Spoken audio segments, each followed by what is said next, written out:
అనే farming black beads ఎప్పటి నుంచి అడుగుతున్నారు కదా, స్టాక్ అయితే తీసుకొచ్చా లేదా? సో ఇప్పుడు నేను బాక్స్ అన్బాక్సింగ్ చేసుకుని కూడా అడిగాను అనమాట, ఎందుకంటే చాలా మంది కామెంట్ చేశారు సార్ ఫార్మింగ్ బ్లాక్ బీడ్స్ కావాలని చెప్పేసి. ఫార్మింగ్ బ్లాక్ బీడ్స్, ఫార్మింగ్ హారాలు అన్ని తీసుకొచ్చాను. మీరు అన్ని చూడండి.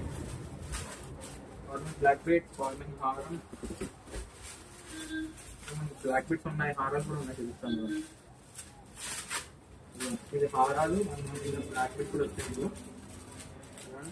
ఫార్మింగ్ బ్లాక్ బీడ్ చాలా స్టాక్ అయితే వచ్చింది. సో ఇదన్నీ మీకు షార్ట్ వీడియోస్ వస్తుంటే మీరు ఇంకా ఫాలో కాకపోతే ఇంకా మా ఛానల్ ఫాలో అవ్వండి. బ్లాక్ బీడ్స్ ఉన్నాయి, ఇవన్నీ బ్లాక్ బీడ్స్ అనమాట. సో కావాలనుకున్న వాళ్ళు ఫాస్ట్గా బుకింగ్ చేసుకోండి. Peacock black beads, farming black beads ఇవన్నీ చాలా లేటెస్ట్ డిజైన్స్ వచ్చాయి. సో చూడండి, ఇవన్నీ మీకు వీడియోస్ అయితే షార్ట్ వీడియోస్ అయితే పెడతాను. సో కావాలనుకున్న బుకింగ్ చేసుకోండి. All over India cash on delivery కూడా ఉంది. సింగిల్ పీస్ కావాలనుకున్నా మీరైతే ఇంట్లో కూర్చొని అయితే ఆర్డర్ అయితే ప్లేస్ చేయొచ్చు.